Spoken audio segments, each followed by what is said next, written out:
Library. The Perfection of Yoga 1. Yoga is rejected by Arjuna. There have been many yoga systems popularized in the Western world, especially in this century, but none of them have actually taught the perfection of yoga. In the Bhagavad Gita, our Krishna, the Supreme Personality of Godhead, teaches Arjuna directly the perfection of yoga. If we actually want to participate in the perfection of the yoga system, in Bhagavad Gita we will find the authoritative statements of the Supreme Person. It is certainly remarkable that the perfection of yoga was taught in the middle of a battlefield. It was taught to Arjuna, the warrior, just before Arjuna was to engage in a fratricidal battle. Out of sentiment, Arjuna was thinking, why should I fight against my own kinsmen? That reluctance to fight was due to Arjuna's illusion, and just to eradicate that illusion, our Krishna spoke the Bhagavad Gita to him. One can just imagine how little time must have elapsed while Bhagavad Gita was being spoken. All the warriors on both sides were poised to fight, so there was very little time indeed, at the utmost 1 hour. Within this 1 hour, the whole Bhagavad Gita was discussed, and our Krishna set forth the perfection of all yoga systems to his friend Arjuna.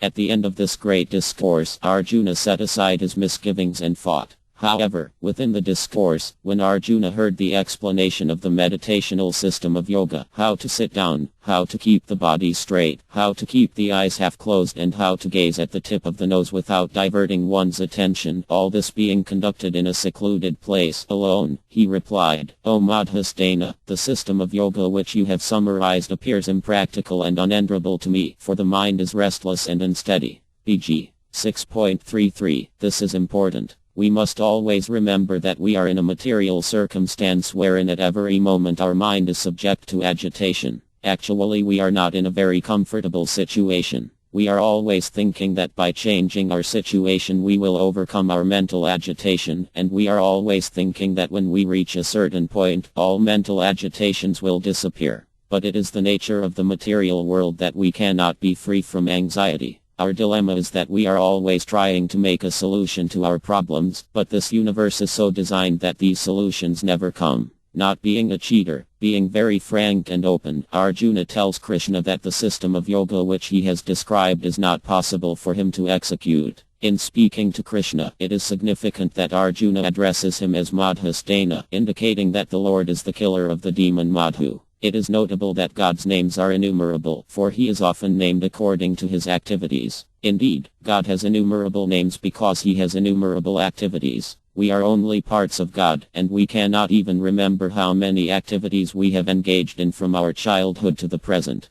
The eternal God is unlimited, and since his activities are also unlimited, he has unlimited names, of which Krishna is the chief. Then why is Arjuna addressing him as Madhusudana when, being Krishna's friend, he could address him directly as Krishna? The answer is that Arjuna considers his mind to be like a great demon, such as the demon Madhu. If it were possible for Krishna to kill the demon called the mind, then Arjuna would be able to attain the perfection of yoga. My mind is much stronger than this demon Madhu, Arjuna is saying. Please, if you could kill him, then it would be possible for me to execute this yoga system. Even the mind of a great man like Arjuna is always agitated. As Arjuna himself says, for the mind is restless, turbulent, obstinate and very strong, O Krishna, and to subdue it is, it seems to me, more difficult than controlling the wind. PG 6.34. It is indeed a fact that the mind is always telling us to go here, go there, do this, do that. It is always telling us which way to turn. Thus the sum and substance of the yoga system is to control the agitated mind. In the meditational yoga system the mind is controlled by focusing on the supersoul, that is the whole purpose of yoga.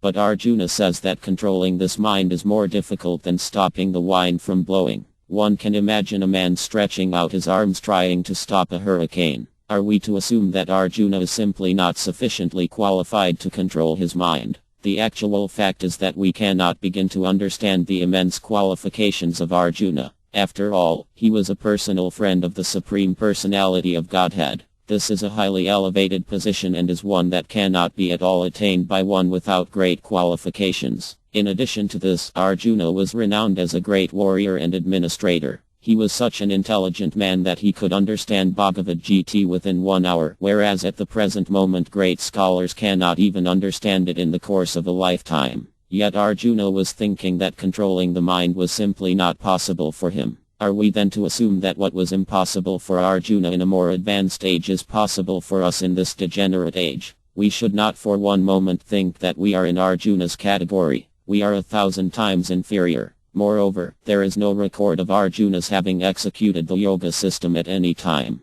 Yet Arjuna was praised by Krishna as the only man worthy of understanding Bhagavad Gita. What was Arjuna's great qualification? Our Krishna says, "You are my devotee. You are my very dear friend." Despite this qualification, Arjuna refused to execute the meditational yoga system described by our Krishna. What then are we to conclude? Are we to despair the mind's ever being controlled? No, it can be controlled, and the process is this Krishna consciousness. The mind must be fixed always in Krishna. Insofar as the mind is absorbed in Krishna, it has attained the perfection of yoga. Now when we turn to the Armadbhagavatam, in the 12th canto we find Ukadeva Gosvam telling Maharya Parkayat that in the Golden Age, the Satya Yuga, people were living for 100,000 years, and at that time, when advanced living entities lived for such lengths of time, it was possible to execute this meditational system of yoga. But what was achieved in the Satya Yuga by this meditational process, and in the following Yuga, the Treta Yuga, by the offering of great sacrifices, and in the next Yuga, the Dvipara Yuga, by temple worship, would be achieved at the present time, in this Kali Yuga, by simply chanting the names of God, Hari Kirtana, Hare Krishna.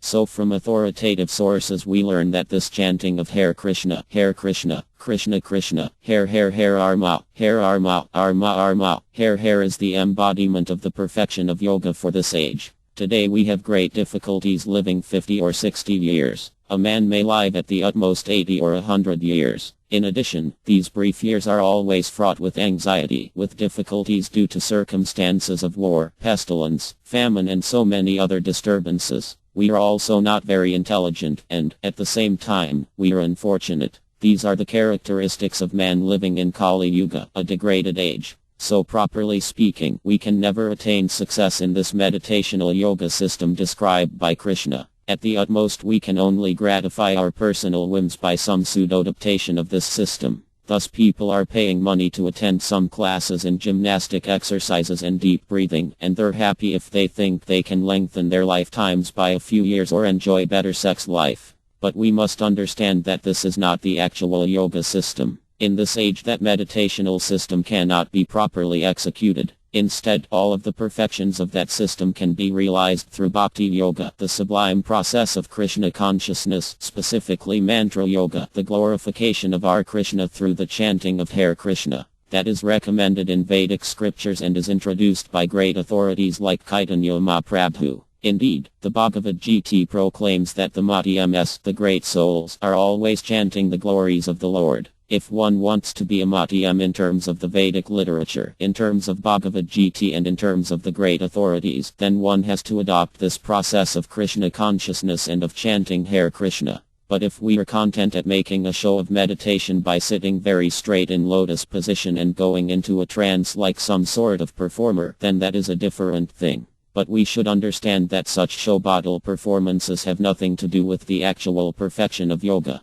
The material disease cannot be cured by artificial medicine. We have to take the real cure straight from Krishna. To yoga as work and devotion we have heard the names of so many different yogas and yagas, but in Bhagavad Gita Krishna says that the actual yoga is he who has surrendered himself fully unto me. Krishna proclaims that there is no difference between renunciation, sannyasa, and yoga. What is called renunciation is the same as yoga, or linking oneself with the Supreme. For no one can become a yogi unless he renounces the desire for sense gratification. BG 6.2 In Bhagavad Gita there are three basic types of yoga delineated: Karma Yoga, Jnana Yoga and Bhakti Yoga. The systems of yoga may be likened to a staircase. Someone may be on the first step, someone may be halfway up, or someone may be on the top step.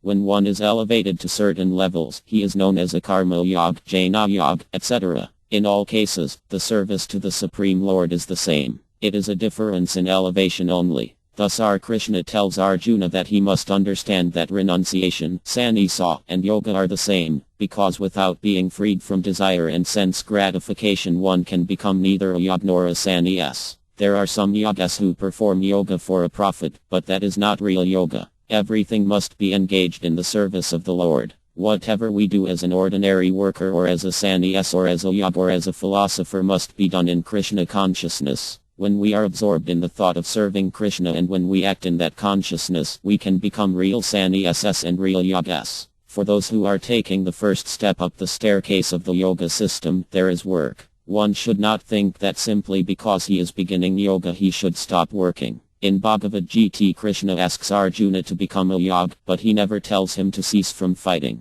Quite the contrary. Of course, one may ask how a person may be a yog and at the same time a warrior. Our conception of yoga practice is that of sitting very straight with legs crossed and eyes half closed, staring at the tip of our nose and concentrating in this way in a lonely place. So how is it that Krishna is asking Arjuna to become a yog and at the same time participate in a ghastly civil war? That is the mystery of Bhagavad Gita. One can remain a fighting man and at the same time be the highest yog, the highest sannyas. How is this possible? In Krishna consciousness, one simply has to fight for Krishna, work for Krishna, eat for Krishna, sleep for Krishna and dedicate all activities to Krishna. In this way one becomes the highest yog and the highest sannyas. That is the secret. In the 6th chapter of Bhagavad Gita, our Krishna instructs Arjuna how to perform meditational yoga, but Arjuna rejects this as too difficult. How then is Arjuna considered to be a great yog? Although Krishna saw that Arjuna was rejecting the meditational system, he proclaimed Arjuna to be the highest yog because you are always thinking of me. Thinking of Krishna is the essence of all yoga systems, of the karma, jnana, bhakti or any other system of yoga, sacrifice or charity. All the recommended activities for spiritual realization and in Krishna consciousness, in thinking always of Krishna. The actual perfection of human life lies in being always Krishna conscious and always being aware of Krishna while performing all types of activities. In the preliminary stage one is advised to always work for Krishna. One must be always searching of some duty or some engagement, for it is a bad policy to remain idle even for a second. When one actually becomes advanced through such engagements, then he may not work physically, but he is always engaged within by constantly thinking of Krishna. In the preliminary stage, however, one is always advised to engage one's senses in the service of Krishna. There are a variety of activities one can perform in serving Krishna. The International Society for Krishna Consciousness is intended to help direct aspirant devotees in these activities. For those working in Krishna consciousness, there are simply not enough hours in the day to serve Krishna. There are always activities, engagements both day and night, which the student of Krishna consciousness performs joyfully. That is the stage of real happiness, constant engagement for Krishna and spreading Krishna consciousness around the world. In the material world one may become very tired if he works all the time, but if one works in Krishna consciousness, he can chant Hare Krishna and engage in devotional service 24 hours a day and never get tired. But if we vibrate some mundane vibration, then we soon become exhausted. There is no question of becoming tired on the spiritual platform. The spiritual platform is absolute. In the material world everyone is working for sense gratification. The profits of one's labor in the material world are used to gratify one's senses. But a real yog does not desire such fruits. He has no desire other than Krishna, and Krishna is already there. 3. Yoga is meditation on Krishna. In India there are sacred places where yogas go to meditate in solitude, as prescribed in Bhagavad Gita. Traditionally, yoga cannot be executed in a public place, but insofar as Kirtana, mantra yoga, or the yoga of chanting the Hare Krishna mantra, Hare Krishna, Krishna Krishna, Hare Arma, Arma, Hare is concerned, the more people present the better. When Lord Chaitanya Mahaprabhu was performing Kirtana in India some 500 years ago, he organized in each group 16 people to lead the chanting, and thousands of people chanted with them. This participation in Kirtana, in the public chanting of the names and glories of God, is very possible and is actually easy in this age. But as far as the meditational process of yoga is concerned, that is very difficult. It is specifically stated in Bhagavad Gita that to perform meditational yoga one should go to a secluded and holy place. In other words, it is necessary to leave home. In this age of overpopulation it is not always possible to find a secluded place, but this is not necessary in Bhakti Yoga. In the Bhakti Yoga system there are 9 different processes: hearing, chanting, remembering, serving, worshipping the deity in the temple, praying, carrying out orders, serving Krishna as a friend and sacrificing for him. Out of these, Rava Kirtanam, hearing and chanting, are considered the most important. At a public Kirtana, one person can chant Hare Krishna, Krishna Krishna, Hare Arma, Arma, Arma, Hare, while a group listens, and at the end of the mantra, the group can respond, and in this way there is a reciprocation of hearing and chanting. This can easily be performed in one's own home, with a small group of friends or with many people in a large public place. One may attempt to practice meditational yoga in a large city or in a society, but one must understand that this is one's own concoction and is not the method recommended in Bhagavad Gita. The whole process of the yoga system is to purify oneself. And what is this purification? Purification ensues upon the realization of one's actual identity. Purification is realizing that I am pure spirit, I am not this matter. Due to material contact, we are identifying ourselves with matter, and we are thinking, I am this body. But in order to perform real yoga, one must realize his constitutional position as being distinct from matter.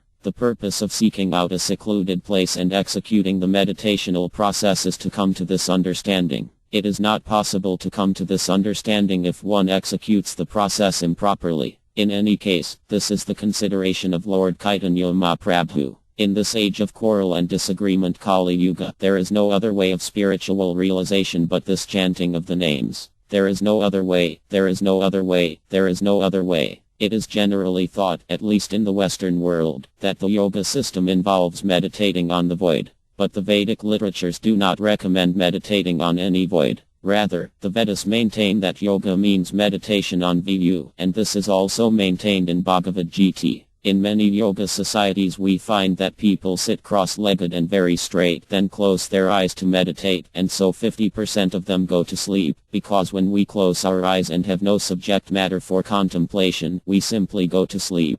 Of course, this is not recommended by our Krishna in Bhagavad Gita. One must sit very straight and the eyes be only half closed, gazing at the tip of one's nose. If one does not follow the instructions, the result will be sleep and nothing more. Sometimes, of course, meditation goes on when one is sleeping, but this is not the recommended process for the execution of yoga. Thus, to keep oneself awake, Krishna advises that one always keep the tip of the nose visible. In addition, one must be always undisturbed. If the mind is agitated or if there is a great deal of activity going on, one will not be able to concentrate. In meditational yoga, one must also be devoid of fear. There is no question of fear when one enters spiritual life. And one must also be Brahmachar, completely free from sex life. Nor can there be any demands on one meditating in this way. When there are no demands and one executes this system properly, then he can control his mind. After one has met all the requirements for meditation, he must transfer his whole thought to Krishna or Viyu.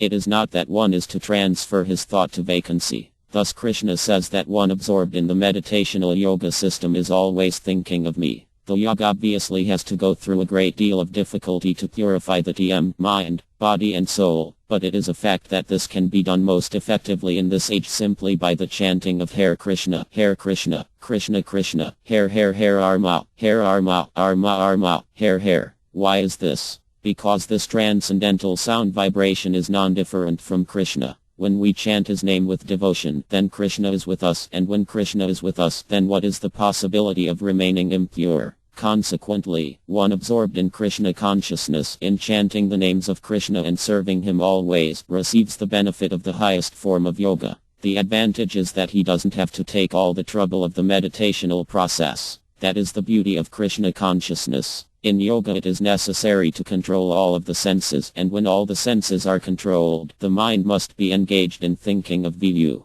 One becomes peaceful after thus conquering material life. For one who has conquered the mind, the supersoul is already reached, for he has attained tranquility. BG 6.7 This material world has been likened to a great forest fire. As in the forest, fire may automatically take place, so in this material world, although we may try to live peacefully, there is always a great conflagration. It is not possible to live in peace anywhere in the material world. But for one who is transcendentally situated, either by the meditational yoga system or by the empirical philosophical method or by bhakti yoga, peace is possible. All forms of yoga are meant for transcendental life, but the method of chanting is especially effective in this age. Kirtana may go on for hours and one may not feel tired. but it is difficult to sit in lotus position perfectly still for more than a few minutes. Yet regardless of the process, once the fire of material life is extinguished, one does not simply experience what is called impersonal void. Rather, as Krishna tells Arjuna, one enters into the supreme abode. By meditating in this manner, always controlling the body, mind and activities, the mystic transcendentalist attains to the kingdom of God through cessation of material existence. BG 6.15 Krishna's abode is not void. It is like an establishment, and in an establishment there is a variety of engagements. The successful yogi actually attains to the kingdom of God, where there is spiritual variegatedness. The yoga processes are simply ways to elevate oneself to enter into that abode. Actually we belong to that abode, but being forgetful, we are put in this material world. Just as a madman becomes crazy and is put into a lunatic asylum, so we, losing sight of our spiritual identity, become crazy and are put into this material world. Thus the material world is a sort of lunatic asylum, and we can easily notice that nothing is done very sanely here. Our real business is to get out and enter into the kingdom of God.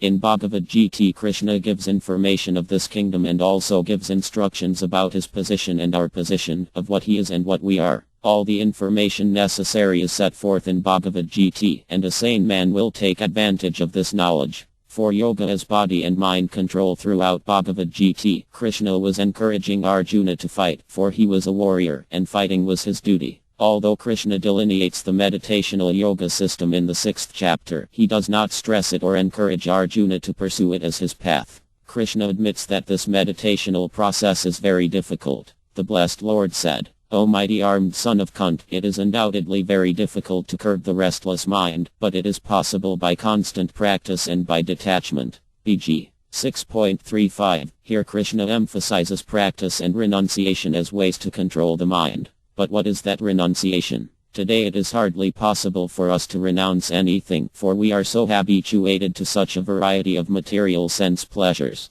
Despite leading a life of uncontrolled sense indulgence, we attend yoga classes and expect to attain success. There are so many rules and regulations involved in the proper execution of yoga, and most of us can hardly give up a simple habit like smoking. In his discourse on the meditational yoga system, Krishna proclaims that yoga cannot be properly performed by one who eats too much or eats too little. One who starves himself cannot properly perform yoga, nor can the person who eats more than required. The eating process should be moderate, just enough to keep body and soul together. It should not be for the enjoyment of the tongue. When palatable dishes come before us, we are accustomed to take not just one of the preparations but 2, 3 and 4, and upwards. Our tongue is never satisfied. But it is not unusual in India to see a yogi take only a small spoonful of rice a day and nothing more. Nor can one execute the meditational yoga system if one sleeps too much or does not sleep sufficiently. Krishna does not say that there is such a thing as dreamless sleep.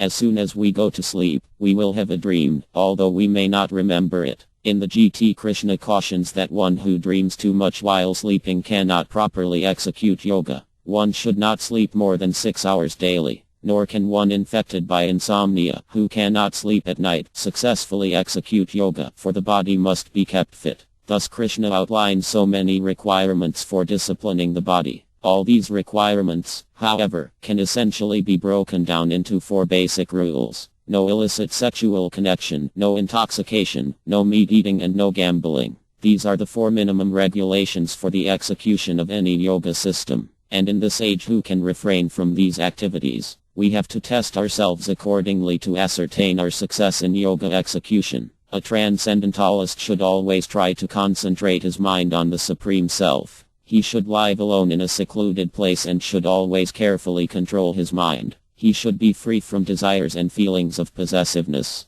BG 6.10 From this verse we can understand that it is the duty of the yogi to always remain alone. Meditational yoga cannot be performed in an assembly, at least not according to Bhagavad Gita. In the meditational system it is not possible to concentrate the mind upon the supersoul except in a secluded place. In India, there are still many yogis who assemble at the Kumbh Mela. Generally they are in seclusion, but on rare occasions they come to attend special functions. In India there are still thousands of yogis and sages, and every 12 years or so they meet in particular holy places, Allahabad, etc. Just as in America they have businessmen's conventions. The yog, in addition to living in a secluded place, should also be free from desires and should not think that he is performing yoga to achieve some material powers, nor should he accept gifts or favors from people. If he is properly executing this meditational yoga, he stays alone in the jungles, forests or mountains and avoids society altogether.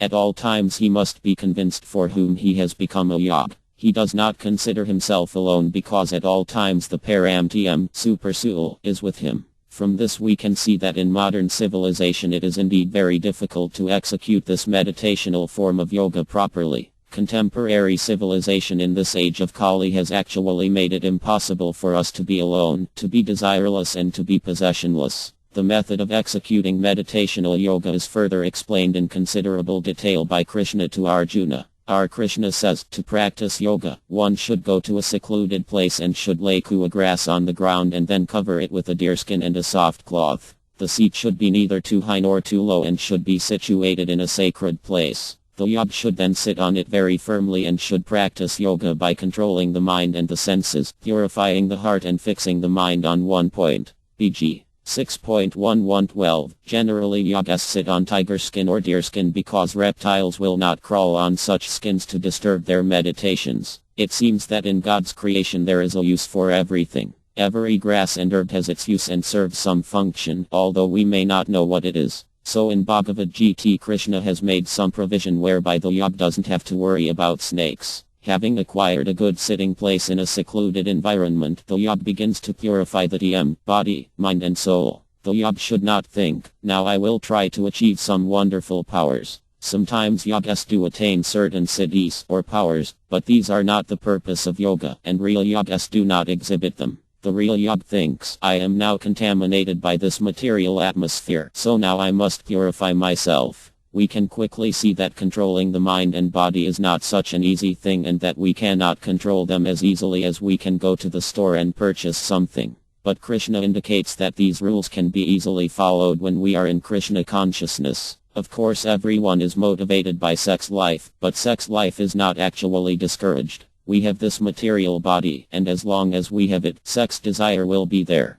Similarly, as long as we have the body, we must eat to maintain it, and we must sleep in order to give it rest. We cannot expect to negate these activities, but the Vedic literatures do give us guidelines for regulation in eating, sleeping, mating, etc. If we at all expect success in the yoga system, we cannot allow our unbridled senses to take us down the paths of sense objects. Therefore guidelines are set up. Lord R. Krishna is advising that the mind can be controlled through regulation. If we do not regulate our activities, our mind will be more and more agitated. It is not that activities are to be stopped, but regulated by the mind always engaged in Krishna consciousness. Being always engaged in some activity connected with Krishna is actual samdhi. It is not that when one is in samdhi he doesn't eat, work, sleep or enjoy himself in any way. Rather, samdhi can be defined as executing regulated activities while absorbed in the thought of Krishna. For one whose mind is unbridled, Krishna further says, self-realization is difficult work.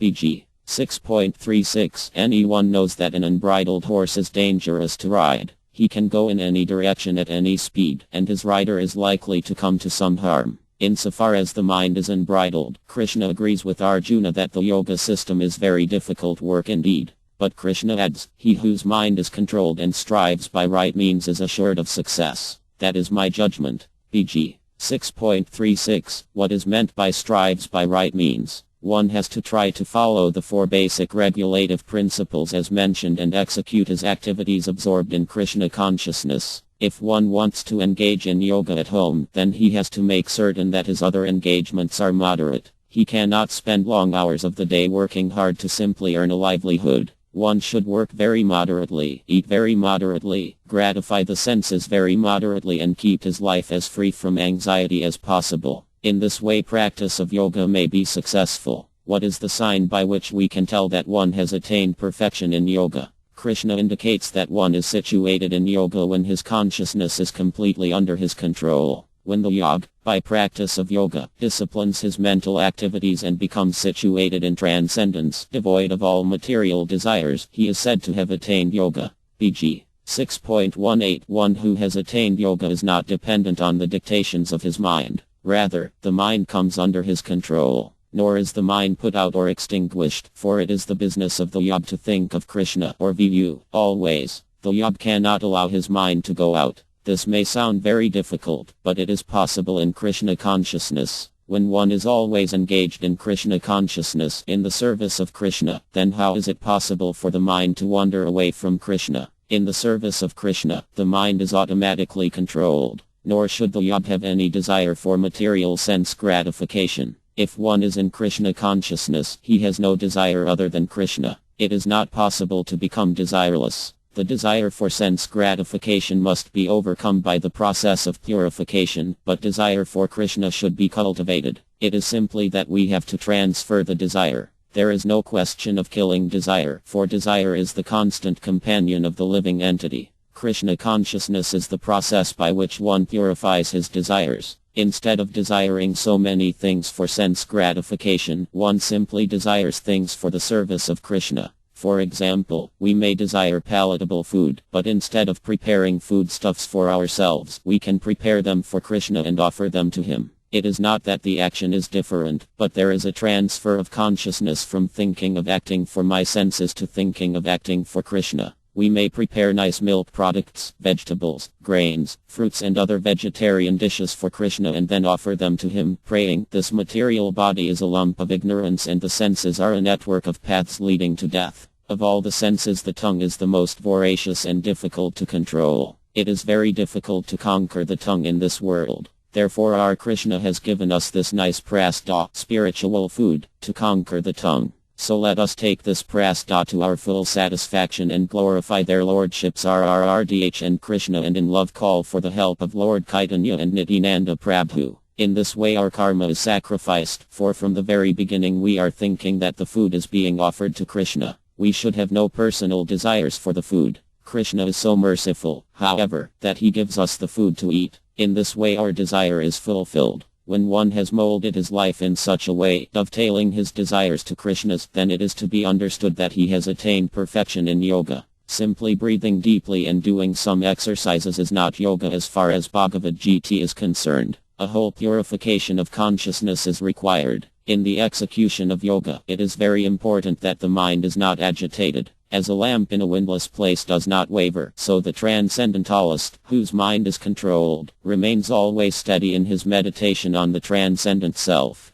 BG 6.19 When a candle is in a windless place, its flame remains straight and does not waver. The mind, like the flame, is susceptible to so many material desires that with the slightest agitation it will move. A little movement of the mind can change the whole consciousness. Therefore in India one seriously practicing yoga traditionally remained brahmachar or celibate. There are two kinds of brahmachar. One is completely celibate and the other is jihasta brahmachar, that is to say he has a wife, he does not associate with any other woman, and his relations with his own wife are strictly regulated. In this way, either by complete celibacy or restricted sex life, one's mind is kept from being agitated. Yet when one takes a vow to remain a complete celibate, his mind may still be agitated by sexual desire. Therefore in India those practicing the traditional yoga under strict vows of celibacy are not allowed to sit alone even with a mother, sister or daughter. The mind is so fickle that the slightest suggestion can create havoc.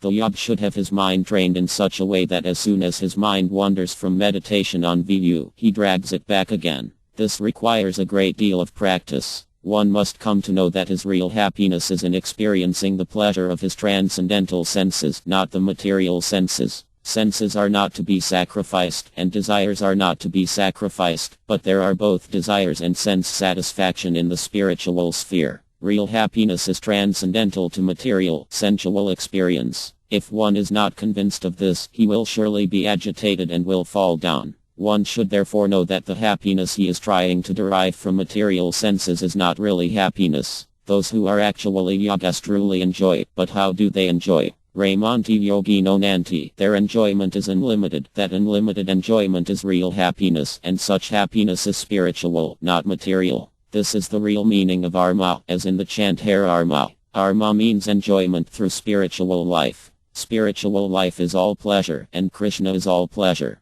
We do not have to sacrifice pleasure, but we do have to enjoy it properly. A diseased man cannot enjoy life. His enjoyment of life is a false enjoyment. But when he is cured and is healthy, then he is able to enjoy. Similarly, as long as we are in the material conception of life, we are not actually enjoying ourselves but are simply becoming more and more entangled in material nature. If a sick man is not supposed to eat, his eating unrestrictedly actually kills him. Similarly, the more we increase material enjoyment, the more we become entangled in this world, and the more difficult it becomes to get free from the material entrapment. All of the systems of yoga are meant to disentangle the conditioned soul from this entrapment, to transfer him from the false enjoyment of material things to the actual enjoyment of Krishna consciousness. Our Krishna says, in the stage of perfection called trance or samadhi, one's mind is completely restrained from material mental activities by practice of yoga. This is characterized by one's ability to see the self by the pure mind and to relish and rejoice in the self.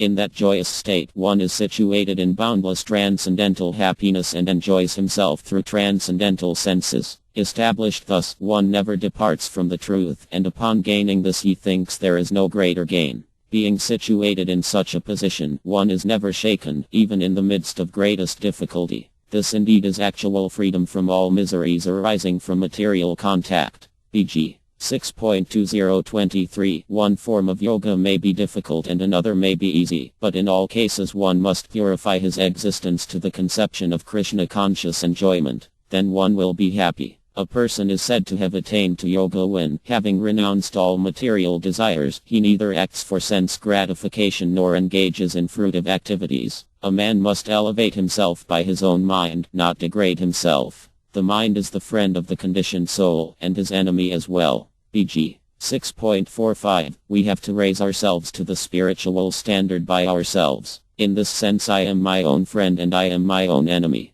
The opportunity is ours. There is a very nice verse by C. A. Kayapāida. No one is anyone's friend, no one is anyone's enemy. It is only by behavior that one can understand who is his friend and who is his enemy. No one is born our enemy, and no one is born our friend. These roles are determined by mutual behavior. As we have dealings with others in ordinary affairs, in the same way the individual has dealings with himself. I may act as my own friend or as an enemy. As a friend, I can understand my position as spirit soul and, seeing that somehow or other I have come into contact with material nature, try to get free from material entanglement by acting in such a way as to disentangle myself. In this case I am my friend. But if even after getting this opportunity I do not take it, then I should be considered my own worst enemy. For he who has conquered the mind is the best of friends. But for one who has failed to do so, his very mind will be the greatest enemy. BG 6.6. How is it possible for one to become his own friend? This is explained here. DM means mind, body and soul. When we speak of DM, insofar as we are in the bodily conception, we refer to the body. However, when we transcend the bodily conception and rise to the mental platform, DM refers to the mind. But actually when we are situated on the truly spiritual platform, then DM refers to the soul. In actuality we are pure spirit. In this way, according to one's spiritual development, the meaning of the word DM differs. As far as the Nirukti Vedic dictionary is concerned, DM refers to body, mind and soul. However, in this verse of Bhagavad Gita, DM refers to mind. If, through yoga, the mind can be trained, then the mind is our friend. But if the mind is left untrained, then there is no possibility of leading a successful life. For one who has no idea of spiritual life, the mind is the enemy. If one thinks that he is simply the body, his mind will not be working for his benefit. It will simply be acting to serve the gross body and to further condition the living entity and entrap him in material nature. If, however, one understands one's position as spirit soul apart from the body, the mind can be a liberating factor. In itself, the mind has nothing to do. It is simply waiting to be trained, and it is best trained through association. Desire is the function of the mind, and one desires according to his association. So if the mind is to act as friend, there must be good association. The best association is a Astu, that is, a Krishna conscious person or one who is striving for spiritual realization. There are those who are striving for temporary things, as at matter and the body are temporary, and if one only engages himself for bodily pleasure, he is conditioned by temporary things. But if he engages himself in self-realization, then he is engaged in something permanent, sat. Obviously, if one is intelligent, he will associate with those who are trying to elevate themselves to the platform of self-realization through one of the various forms of yoga. The result will be that those who are S2 or realized will be able to sever his attachment to material association. This is the great advantage of good association. For instance, Krishna speaks Bhagavad Gita to Arjuna just to cut off his attachment to this material affection. Because Arjuna is attracted to things that are impeding the execution of his own duty, Krishna severs these things. To cut something, a sharp instrument is required. And to cut the mind from its attachments, sharp words are often required. The S2 or teacher shows no mercy in using sharp words to sever the student's mind from material attractions. By speaking the truth uncompromisingly, he is able to sever the bondage. For example, at the very beginning of Bhagavad Gita, Krishna speaks sharply to Arjuna by telling him that although he speaks like a learned man, he is actually fool number one. If we actually want detachment from this material world, we should be prepared to accept such cutting words from the spiritual master. Compromise and flattery have no effect where strong words are required. In Bhagavad Gita, the material conception of life is condemned in so many places. One who thinks the country in which he is born is worshipable, or one who goes to holy places and yet ignores the estus there, is likened unto an ass. As an enemy is always thinking of doing harm, so the entrained mind will drag one deeper and deeper into material entanglement. Conditioned souls struggle very hard with the mind and with the other senses. Since the mind directs the other senses, it is of utmost importance to make the mind the friend.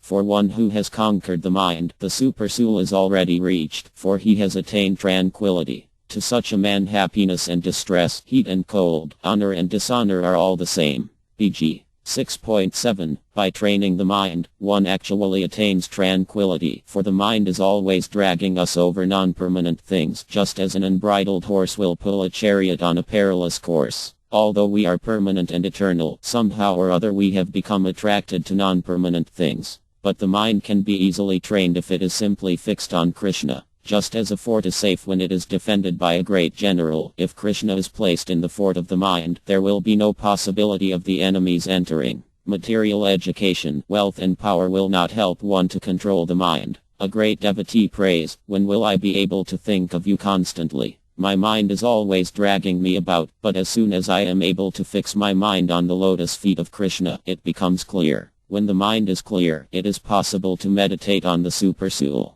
The paramtm, or supersoul, is always seated within the heart along with the individual soul. The yoga system involves concentrating the mind and focusing it on the paramtm, or supersoul, seated within the heart. The previously quoted verse from Bhagavad Gita indicates that one who has conquered the mind and has overcome all attachment to non-permanent things can be absorbed in thought of the paramtm. One so absorbed becomes free from all duality and false designations. 5. Yoga as freedom from duality and designation. This material world is a world of duality. At one moment we are subjected to the heat of the summer season and at the next moment the cold of winter. Or at one moment we are happy and at the next moment distressed. At one moment honored, at the next dishonored. In the material world of duality, it is impossible to understand one thing without understanding its opposite. It is not possible to understand what honor is unless I understand dishonor. Similarly, I cannot understand what misery is if I have never tasted happiness, nor can I understand what happiness is unless I have tasted misery. One has to transcend such dualities, but as long as this body is here, these dualities will be here also. Insofar as one strives to get out of bodily conceptions, not out of the body but out of bodily conceptions, one has to learn to tolerate such dualities. In the second chapter of Bhagavad Gita, Krishna informs Arjuna that the duality of distress and happiness is due to the body alone.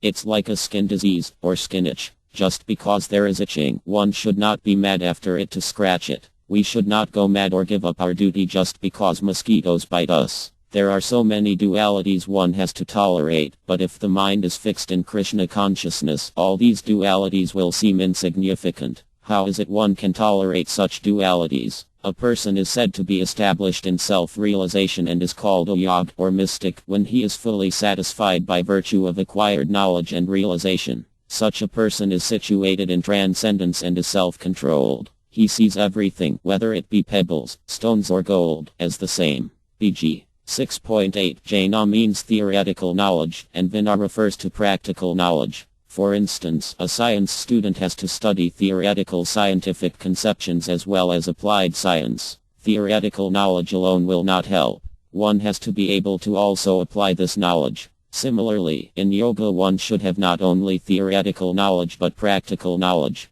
Simply understanding I am not this body and at the same time acting in a nonsensical way will not help.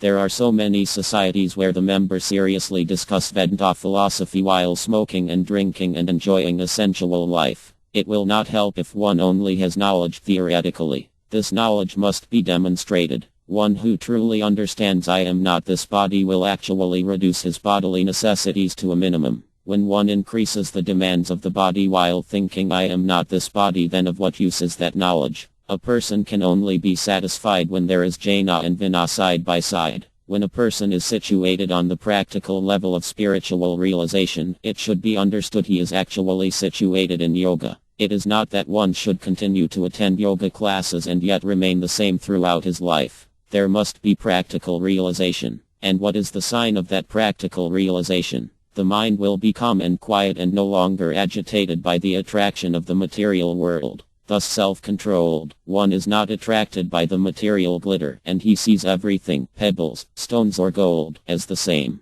In the material civilization, so much paraphernalia is produced just to satisfy the senses. These things are produced under the banner of material advancement. He who is situated in yoga sees such paraphernalia as just so much rubbish in the street. Moreover, a person is said to be still further advanced when he regards all, the honest well-wisher, friends and enemies, the envious, the pious, the sinner and those who are indifferent and impartial, with an equal mind. BG 6.9. There are different kinds of friends. There is Sati, who is by nature a well-wisher and is always desiring one's welfare. Mitra refers to an ordinary friend, and Adesna is one who is neutral. In this material world someone may be my well-wisher, friend or neither friend nor enemy but neutral. Someone else may serve as a mediator between me and my enemies, and in this verse he is called Madhyastha. One may also see someone as pious and another as sinful according to his own calculations. But when he is situated in transcendence, all of these, friends, enemies or whatever, cease to exist.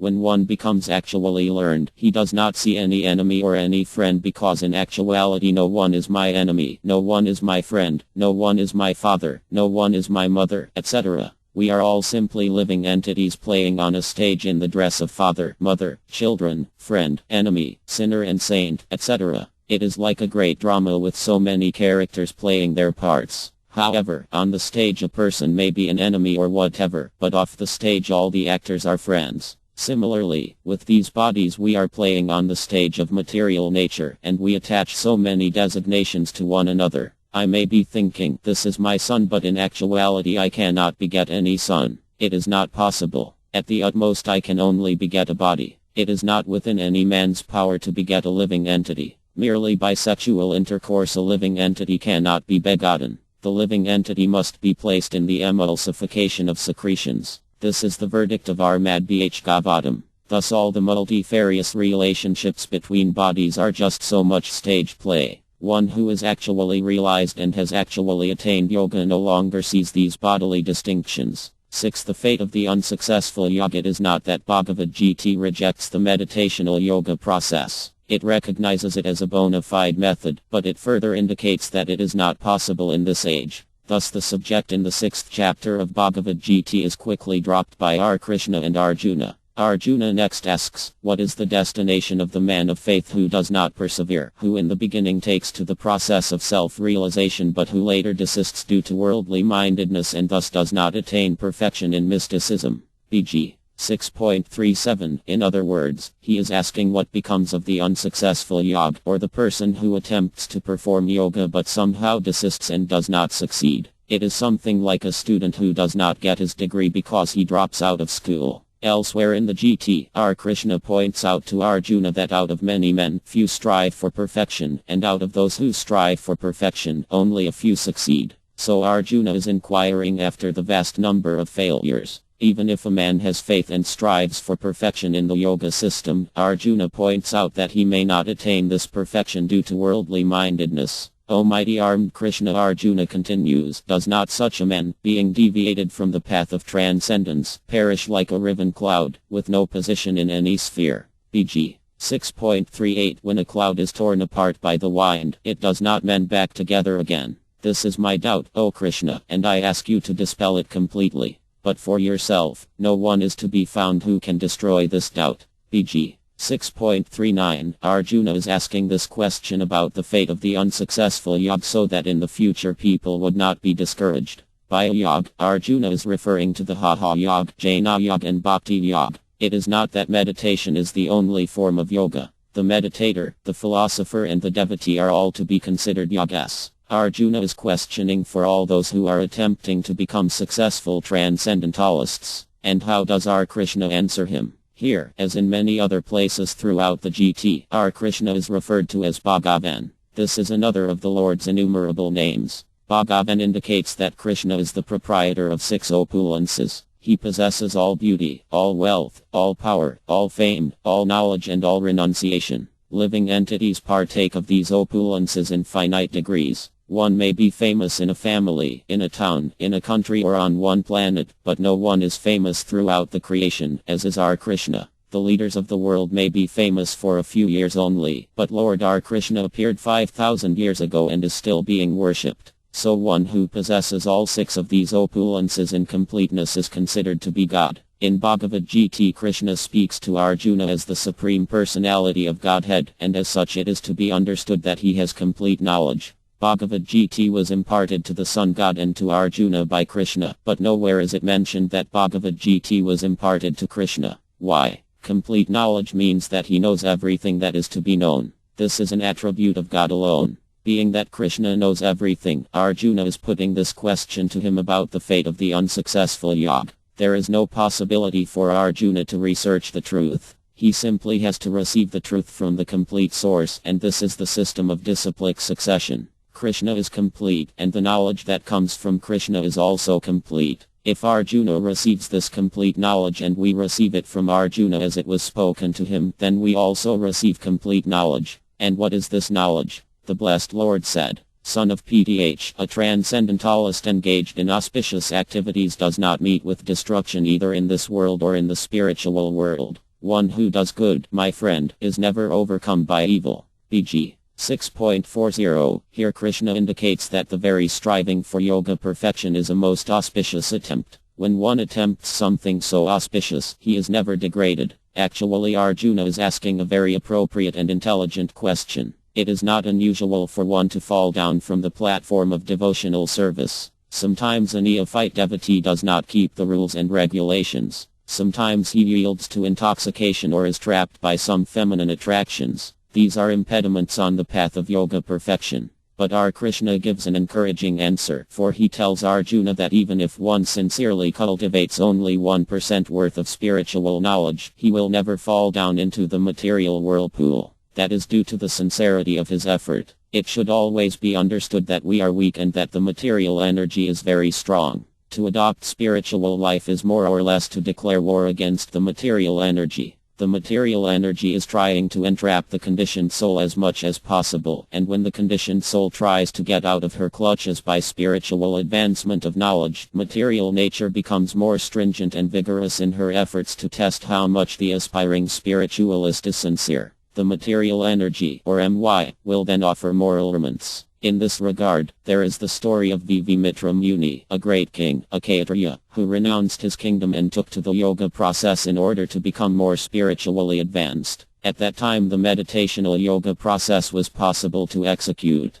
Vivimitra Muni meditated so intently that Indra, the king of heaven, noticed him and thought, this man is trying to occupy my post. The heavenly planets are also material, and there is competition. No businessman wants another businessman to exceed him. Fearing that Vivimitra Muni would actually depose him, Indra sent one heavenly society girl, named Menak, to allure him sexually. Menak was naturally very beautiful, and she was intent on disrupting the Muni's meditations. Indeed, he became aware of her feminine presence upon hearing the sound of her bangles, and he immediately looked up from his meditation, saw her, and became captivated by her beauty. As a result, the beautiful girl Akuntal was born by their conjugation. When a Kuntal was born, Vivimitra lamented, "Oh, I was just trying to cultivate spiritual knowledge, and again I have been entrapped." He was about to flee when Menak brought his beautiful daughter before him and chastised him. Despite her pleading, Vivimitra resolved to leave anyway. Thus there is every chance of failure on the yogic path.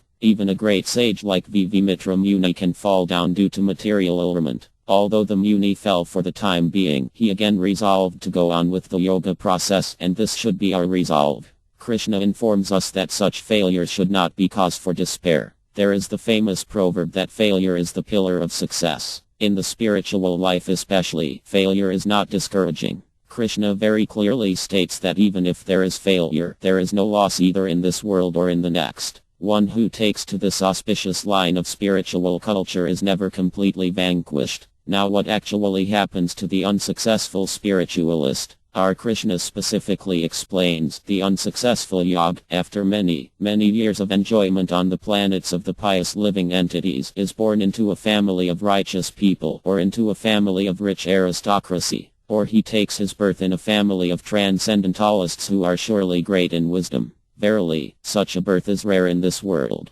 BG 6.4142. There are many planets in the universe, and on the higher planets there are greater comforts. The duration of life is longer, and the inhabitants are more religious and godly. Since it is said that 6 months on Earth is equal to 1 day on the higher planets, the unsuccessful yog stays on these higher planets for many years. Vedic literatures describe their lifetimes as lasting 10,000 years. So even if one is a failure, he is promoted to these higher planets. But one cannot remain there perpetually. When the fruits or the results of one's pious activities expire, he has to return to Earth. Yet even upon returning to this planet, the unsuccessful yog meets with fortunate circumstances, for he takes his birth in either a very rich family or a pious one. Generally, according to the law of karma, if one enacts pious deeds, he is rewarded in the next life by birth into a very aristocratic family or into a very wealthy family, or he becomes a great scholar, or he is born very beautiful. In any case, those who sincerely begin spiritual life are guaranteed human birth in the next life, not only human birth, but birth into either a very pious or a very wealthy family. Thus one with such a good birth should understand that his fortune is due to his previous pious activities and to God's grace. These facilities are given by the Lord, who is always willing to give us the means to attain Him. Krishna simply wants to see that we are sincere. In the Armad Bhagavatam it is stated that every particular person has his own duty in life, regardless of his position and regardless of his society. If, however, he gives up his prescribed duty and somehow, either out of sentiment or association or craziness or whatever, takes shelter of Krishna, and if, due to his immaturity, he falls from the devotional path, still there is no loss for him. On the other hand, if a person executes his duties perfectly but does not approach God, then what does he earn? His life is indeed without benefit. But a person who has approached Krishna is better situated, even though he may fall down from the yogic platform. Krishna further indicates that of all good families to be born into, families of successful merchants or philosophers or meditators, the best is the family of yogas. One who takes birth in a very rich family may be misled. It is normal for a man who is given great riches to try to enjoy those riches. Thus rich men's sons often become drunkards or prostitute hunters. Similarly, one who takes birth in a pious family or in a Brahminical family often becomes very puffed up and proud, thinking, I am a Bhardhmaye, I am a pious man. There is chance of degradation in both rich and pious families, but one who takes birth in a family of yogas or of devotees has a much better chance of cultivating again that spiritual life from which he has fallen. Krishna tells Arjuna, on taking such a birth, he again revives the divine consciousness of his previous life, and he tries to make further progress in order to achieve complete success, O son of Kuru. BG 6.43. Being born in a family of those who execute yoga or devotional service, one remembers his spiritual activities executed in his previous life. Anyone who takes to Krishna consciousness seriously is not an ordinary person. He must have taken to the same process in his previous life. Why is this? By virtue of the divine consciousness of his previous life, he automatically becomes attracted to the yogic principles, even without seeking them. BG 6.44. In the material world, we have experienced that we do not carry our assets from one life to another. I may have millions of dollars in the bank, but as soon as my body is finished, my bank balance is also. At death, the bank balance does not go with me. It remains in the bank to be enjoyed by somebody else. This is not the case with spiritual culture. Even if one enacts a very small amount on the spiritual platform, he takes that with him to his next life, and he picks up again from that point. When one picks up this knowledge that was interrupted, he should know that he should now finish the balance and complete the yogic process. One should not take the chance of finishing up the process in another birth, but should resolve to finish it in this life. We should be determined in this way. Somehow or other in my last life, I did not finish my spiritual cultivation. Now Krishna has given me another opportunity, so let me finish it up in this life. Thus after leaving this body one will not again take birth in this material world, where birth, old age, disease and death are omnipresent, but will return to Krishna. One who takes shelter under the lotus feet of Krishna sees this material world simply as a place of danger. For one who takes to spiritual culture, this material world is actually unfit. R.L.A. Bhaktisiddhanta Sarasvat used to say, this place is not fit for a gentleman. Once one has approached Krishna and has attempted to make spiritual progress, Krishna, who is situated within the heart, begins to give directions. In the GT, Krishna says that for one who wants to remember him, he gives remembrance, and for one who wants to forget him, he allows him to forget. 7. Yoga is re-establishing relations with Krishna. We have heard many times of the yoga system. The yoga system is approved by Bhagavad Gita, but the yoga system in Bhagavad Gita is especially meant for purification. The aim is threefold: to control the senses, to purify activities, and to link oneself to Krishna in a reciprocal relationship.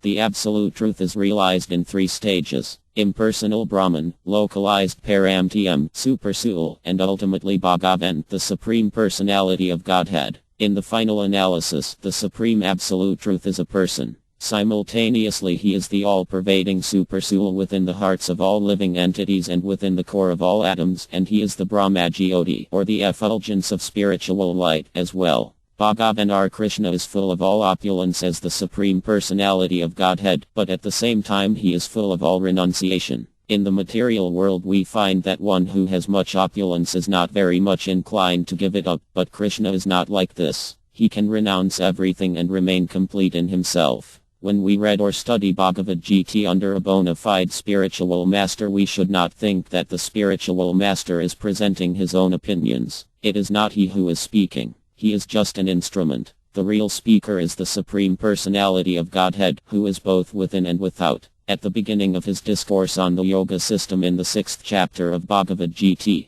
Krishna says, one who is unattached to the fruits of his work and who works as he is obligated is in the renounced order of life, and he is the true mystic, not he who lights no fire and performs no work. BG 6.1 Everyone is working and expecting some result. One may ask, what is the purpose of working if no result is expected? A remuneration or salary is always demanded by the worker. But here Krishna indicates that one can work out of a sense of duty alone, not expecting the results of his activities. If one works in this way, then he is actually a sannyas. He is in the renounced order of life. According to Vedic culture, there are 4 stages of life: Brahmachar, Gihasta, Vinaprastha and Sannyasa. Brahmachar is student life devoted to training in spiritual understanding. Gihasta life is married householder life. Then upon reaching the approximate age of 50, one may take the Vinaprastha order, that is, he leaves his home and children and travels with his wife to holy places of pilgrimage. Finally he gives up both wife and children and remains alone to cultivate Krishna consciousness, and that stage is called sannyasa, or the renounced order of life. Yet Krishna indicates that for a sannyas, renunciation is not all. In addition, there must be some duty. What then is the duty for a sannyas? For one who has renounced family life and no longer has material obligations, his duty is a most responsible one. It is to work for Krishna. Moreover, this is the real duty for everyone in all stages of life. In everyone's life there are 2 duties. One is to serve the illusion, and the other is to serve the reality. When one serves the reality, he is a real sannyas. And when one serves the illusion, he is deluded by my. One has to understand, however, that he is in all circumstances forced to serve. Either he serves the illusion or the reality. The constitutional position of the living entity is to be a servant, not a master. One may think that he is the master, but he is actually a servant. When one has a family, he may think that he is the master of his wife, or his children, or his home, business and so on, but that is all false. One is actually the servant of his wife, of his children and of his business. The president may be considered the master of the country, but actually he is the servant of the country. Our position is always as servant, either as servant of the illusion or as servant of God. If, however, we remain the servant of the illusion, then our life is wasted. Of course, everyone is thinking that he is not a servant, that he is working only for himself. Although the fruits of his labor are transient and illusory, they force him to become a servant of illusion, or a servant of his own senses. But when one awakens to his transcendental senses and actually becomes situated in knowledge, he then becomes a servant of the reality. When one comes to the platform of knowledge, he understands that in all circumstances he is a servant. Since it is not possible for him to be master, he is much better situated serving the reality instead of the illusion. When one becomes aware of this, he attains the platform of real knowledge.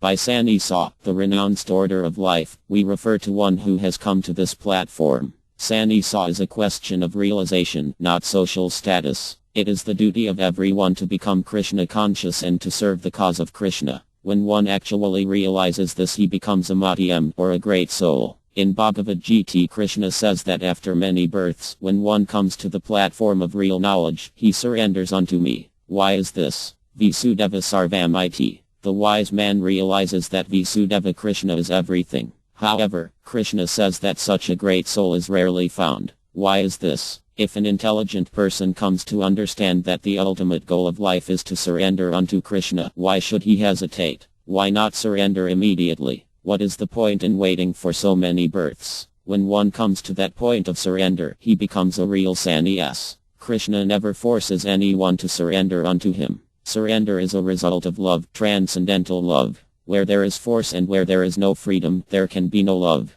When a mother loves a child, she is not forced to do so, nor does she do so out of expectation of some salary or remuneration. Similarly, we can love the Supreme Lord in so many ways. We can love him as master, as friend, as child or as husband. There are 5 basic rasas, or relationships, in which we are eternally related to God. When we are actually in the liberated stage of knowledge, we can understand that our relationship with the Lord is in a particular rasa. That platform is called Svarpasiddhi, or real self-realization. Everyone has an eternal relationship with the Lord, either as master and servant, friend, parent and child, husband and wife, or lover and beloved. These relationships are eternally present. The whole process of spiritual realization and the actual perfection of yoga is to revive our consciousness of this relationship. At present, our relationship with the Supreme Lord is pervertedly reflected in this material world. In the material world, the relationship between master and servant is based on money or force or exploitation.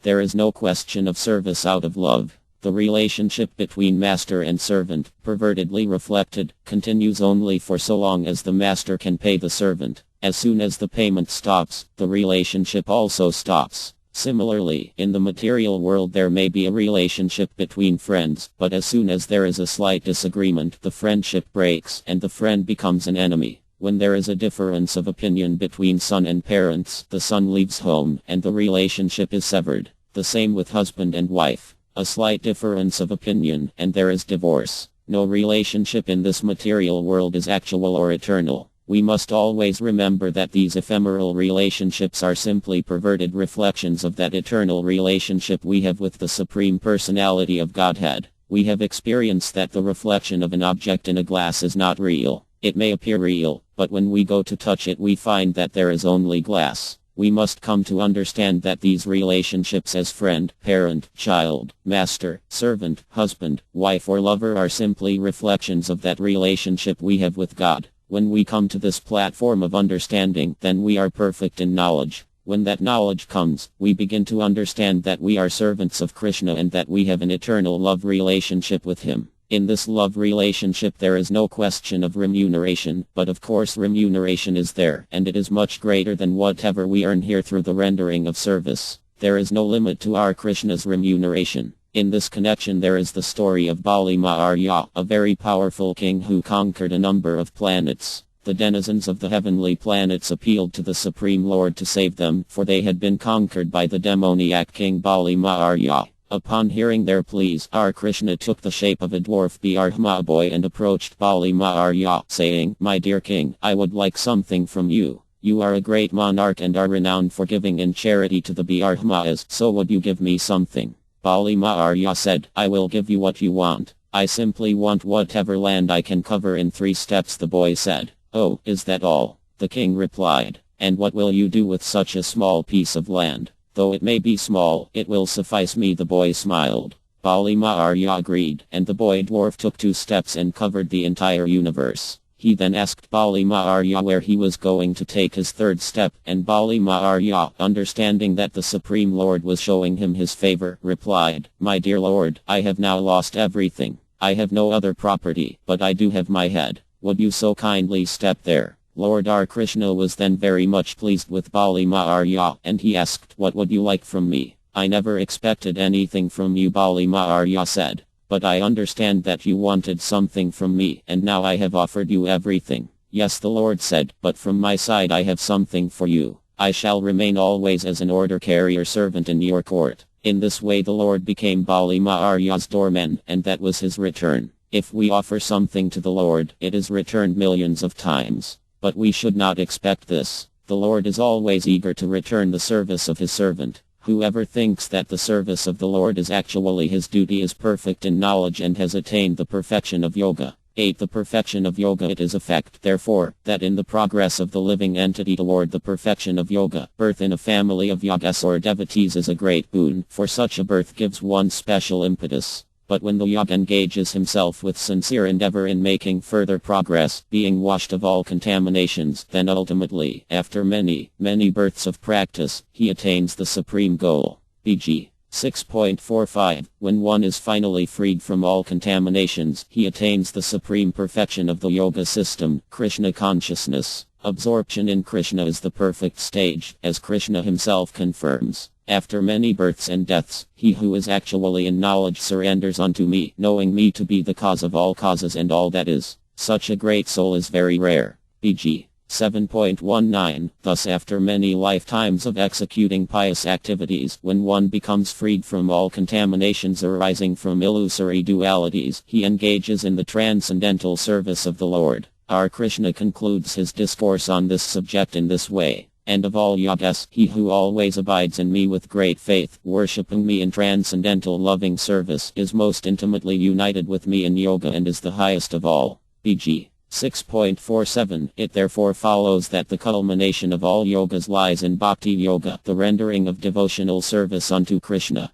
Actually, all of the yogas delineated in Bhagavad Gita end on this note, for Krishna is the ultimate destination of all the yoga systems. From the beginning of Karma Yoga to the end of Bhakti Yoga is a long way to self-realization. Karma Yoga, without fruitive results, is the beginning of this path. When Karma Yoga increases in knowledge and renunciation, the stage is called Jnana Yoga, or the Yoga of Knowledge. When Jnana Yoga increases in meditation on the supersoul by different physical processes, and the mind is on him, it is called Aga Yoga. And, when one surpasses Aga Yoga and comes to worship the Supreme Personality of Godhead, Krishna, that is called Bhakti Yoga, the culmination. Factually, Bhakti Yoga is the ultimate goal, but to analyze Bhakti Yoga minutely one has to understand the other processes. The yogi who is progressive is therefore on the true path to eternal good fortune. One who sticks to a particular point and does not make further progress is called by that particular name, Karma Yoga, Jnana Yoga, Dhyana Yoga, Arya Yoga, Hatha Yoga, etc.